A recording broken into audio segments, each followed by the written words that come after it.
최근 큰 호재가 전해지며 많은 사람들의 주목을 받고 있는 리플이 기대와는 다르게 이렇다 할 큰 상승세를 보여주지 못하고 있는데요. 리플랩스의 CEO 브래드 갈링하우스는 SNS를 통해 전달하길 리플과 SEC가 진행 중인 소송건에 대해 SEC가 항소하지 않을 것이라고 밝히며 오랫동안 지속되었던 법적 공방이 드디어 종료될 것이라고 예상되었죠. 하지만 해당 소식이 퍼진 후 리플은 16% 상승이라는 일시적인 상승세를 보였지만 다시 조정을 받으며 이후의 가격은 큰 변동 없이 유지되고 있습니다. 지금의 상황은 공식적인 입장을 발표하지 않는 SEC에게 불안감을 느낀 투자자들이 신중한 태도를 지니고 상황을 관망하고 있다고 보여지는데요. 그렇다면 대체 리플이 언제 상승할지 궁금하실 분들 많으시죠? 너무 걱정하실 필요 없는 게 현재 수많은 전문가들은 리플의 본격적인 상승 랠리가 4월에 시작될 것이라 평가하고 있습니다. 먼저 미국 대통령 도널드 트럼프가 신암호화폐 인사인 폴 애킨스를 SEC 위원장 자리에 지명하였으며 이에 따라 SEC는 코인베이스에 대한 소송을 취하는 등 암호화폐를 규제하는 집행 전략에 큰 변화를 보여주고 있습니다. SEC의 이런 일처리 방식은 4월 16일 리플이 항소 서류를 제출하기 전 소송을 취하할 것이라는 전망을 보여주고 있고, 다음으로 기관 투자자들이 현물 ETF 출시를 위한 신청서를 잇따라 제출하면서 리플 ETF 상장 가능성이 커지고 있죠. 세계적인 자산운용사 프랭클린 템플턴은 3월 11일 리플 ETF 신청서를 제출하였고, SEC는 이 신청서에 대한 결정을 5월로 연기했지만 이는 폴 애킨스의 위원장 취임날을 기다리기 위한 표준 절차라고 해석되고 있습니다. 프랭클린 템플턴은 세계 3대 자산운용사 피델리티와 함께 리플 ETF 경쟁에 뛰어들었으며 향후 블랙록까지 가세할 경우 리플의 가격은 폭발적으로 상승할 잠재력을 지니고 있고, 이뿐만 아니라 리플의 기술적 지표를 분석해보면 리플의 차트는 현재 강력한 매수 구간에 진입했으며 추세 전환의 초기 신호를 포착하는 어썸 오실레이터 지표가 녹색으로 전환되면서 강세 모멘텀이 증가하고 있습니다. 여기에 가격 움직임이 대칭 삼각형을 형성하고 있으며 이는 가격 움직임에 압축이 발생했음을 보여주죠. EMA를 확인해보면 20일 이평선과 50일 이평선이 골든크로스로 바뀌는 모습을 보여주고 있으며 골든크로스로 바뀌어가는 시점에는 숏스케지가 발생하여 더욱 강한 상승세를 보여줄 것이고, 물가를 나타내는 CPI 상승률이 완화되는 등 인플레이션 상승이 둔화되면서 시장이 점차 반등함에 따라 이 시장의 움직임에 발맞춰 리플은 끊임없는 자금 유입과 함께 꾸준한 상승장을 보여줄 준비가 되어 있음을 시사하고 있습니다. 그렇다면 현재 이러한 상승장의 예고 속에서 고래들의 대량 매집과 더불어 우리가 중요하게 생각해야 할 게 있는데요. 리플과 관련된 기관 세력들의 움직임을 잘 관찰해야 하는데, 리플과 관련된 기업 중 현재 주가가 사상 최고치를 기록하고 있는 워렌 버핏의 이 기업이 있습니다. 버크셔 해서웨이라는 기업 많이 들어보셨죠? 버크셔 해서웨이는 세계적인 투자 지주 회사로 워렌 버핏의 회사로 매우 유명한 회사입니다. 시총이 무려 1000조나 되는 어마어마한 규모의 회사이죠.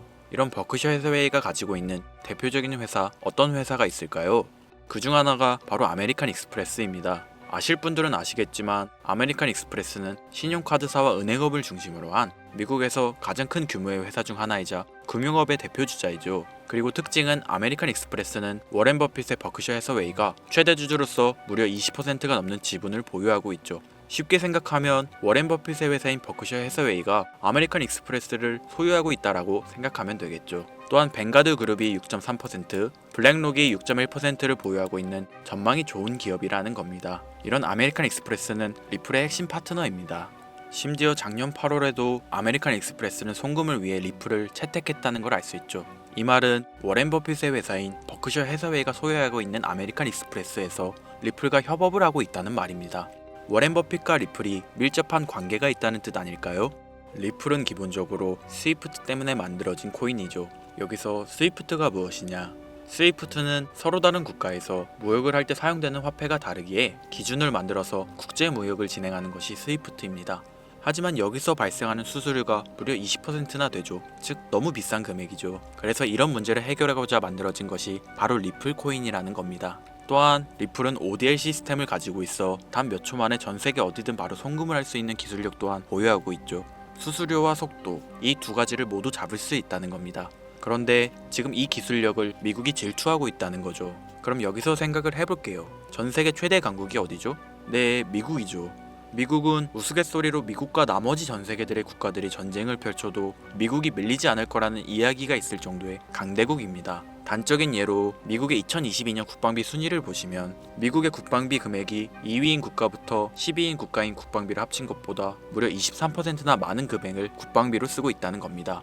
물론 이것만으로는 단순 군사력을 비교할 수는 없겠으나 이 정도로 엄청난 초강대국이라는 거죠. 이 이야기를 왜 하냐면 미국은 전 세계의 패권을 쥐고 있는 강대국이라는 겁니다. 단순히 군사력뿐 아니라 경제력으로도 말이죠. 요즘 시대는 힘으로 찍어 누르는 시대보다 자본주의 세상이기에 경제 패권이 엄청나게 중요하다는 거예요. 지금 전 세계 공용화폐로 쓸 수 있는 유일한 화폐는 바로 달러입니다.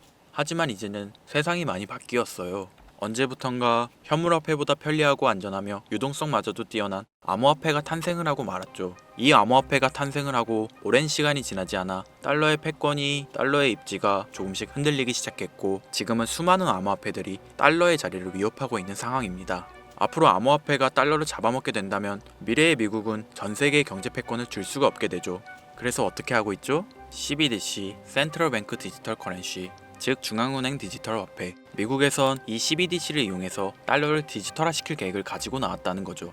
하지만 CBDC를 발행하기엔 오랜 시간이 필요하기에 그 시간 동안 달러의 패권이 흔들릴 것이고 그리 된다면 달러의 입지가 위험해지고 경제 패권을 더 이상 쥘 수 없게 될지도 모른다는 거죠. 그래서 미국의 바이든 정부는 암호화폐를 규제하기 시작했습니다. 수년간 암호화폐를 규제하고 압박을 했죠.